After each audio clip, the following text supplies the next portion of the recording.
Israeli Prime Minister Benjamin Netanyahu will address a joint meeting of Congress. Ahead of his speech, hundreds of protesters staged a sit-in inside the Capitol calling for a ceasefire in Gaza.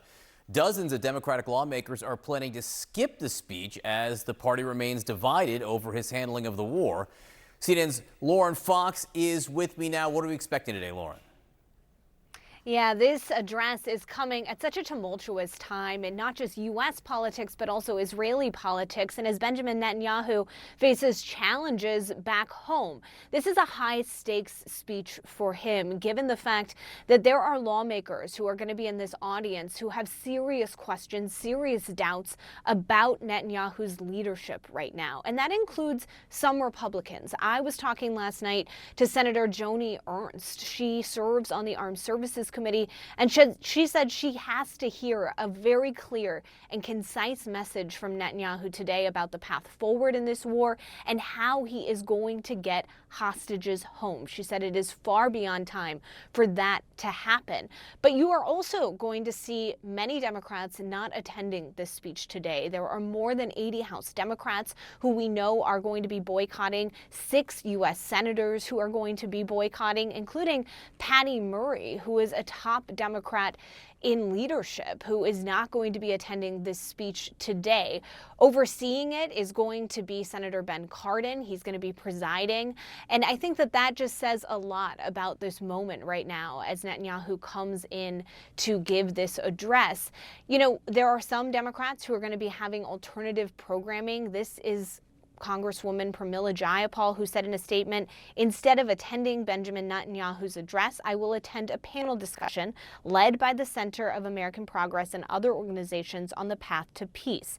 This event will feature a Palestinian leader, a Jewish Israeli leader, and a former IDF soldier, all of whom are dedicated to finding a path toward peace and security. And I just want to remind people that this address is happening after the initial invitation went out from Speaker Mike Johnson.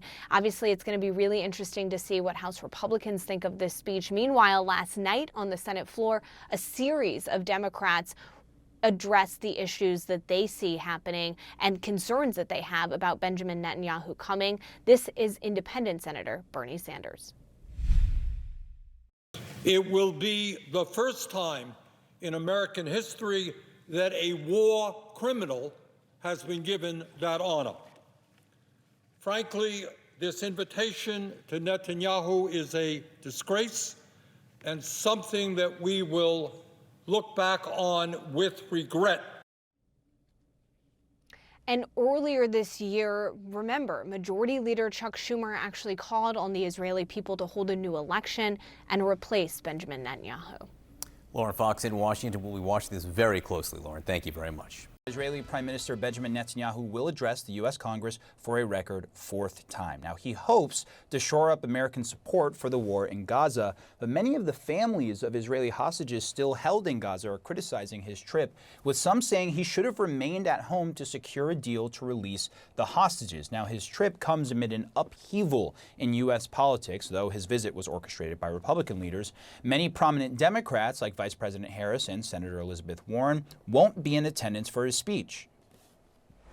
I'm not going because Benjamin Netanyahu has led that region into a complete humanitarian disaster.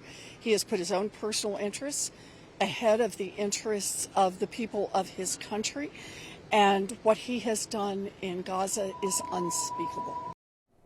Now, Prime Minister Netanyahu is scheduled to meet President Biden on Thursday and former President Trump on Friday. CNN's Nada Bashir joins us now live from London. So, Nada, what can you tell us about the upcoming speech and what Netanyahu here expects to achieve? Look, Omar, there is growing pressure from representatives and family members of those hostages still held captive by Hamas in Gaza for Prime Minister Netanyahu to strike a deal. They want that to be the focus of his address to Congress. In fact, we've heard from the Hostage Families Forum, which has said they want to see Netanyahu opening his address by saying there is a deal. Now, we have heard some optimistic notes from the Israeli Prime Minister. We've even heard some signs of optimism from US officials as well. It's understood that there is a clear framework on the deal, that they're just hammering out those finer details and technicalities. But as you mentioned, there is growing criticism of the Israeli Prime Minister back home in Israel and from the family members and representatives of those hostages still held captive, saying that he should be at home focusing on the return of those hostages, bringing an end to the war in Gaza, securing that ceasefire agreement. Now, of course, all eyes will be on his address. And as you mentioned, we are already seeing backlash in Washington, D.C. Not only members of the Democrat Party now choosing to boycott, to not attend the congressional address by the Israeli Prime Minister, but we're also seeing protests as well. Of course, we saw protests yesterday, members of the Jewish Voice for Peace movement occupying and staging a sit-in in congressional buildings. We've also seen, of course, other protests taking place across the country and are expecting to see more today. But of course, that growing backlash is not only centered in Israel and in Washington, it is global backlash. And of course, the US has been vocal in pushing the Israeli government for a ceasefire deal to be struck. Now, at this stage, we've heard from President Biden speaking on Monday. He believes that the parties involved in this negotiation are, in his words, on the verge of coming to some sort of agreement. The State Department has said that the gap separating those two is narrowing, though there are still some issues which remain. But of course, pressure is mounting.